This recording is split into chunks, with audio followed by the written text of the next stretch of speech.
So I introduce to you and turn over the time to a very distinguished member of our bench, and we're fortunate to have with us today Judge Brett London.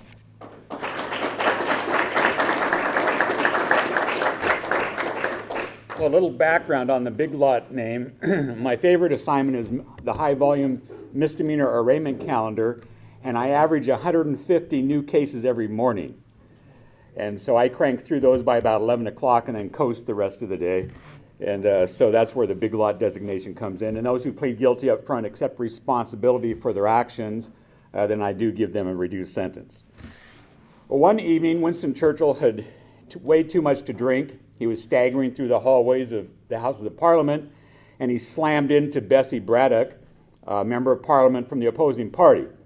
She was startled. She rebuked him and said, "Sir Winston, you are disgustingly drunk."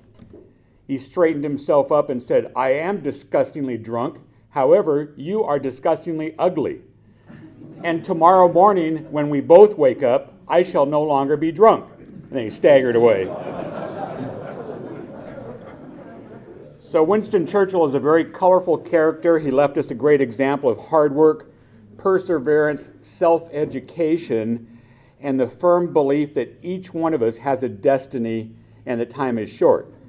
Famed newscaster Edward R. Murrow described Winston Churchill as the only man who ever prophesied history, then made history, then recorded history.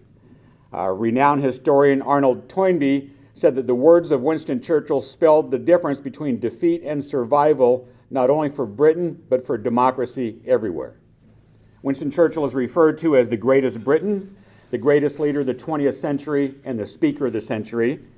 He was a soldier, politician, statesman, writer, orator, family man, bricklayer, and painter, and he's one of my personal heroes. So let's go over his life a little. Winston Churchill was born on November 30th, 1874. He came into this life unexpectedly, and suddenly he was born in the coat room of Blenheim.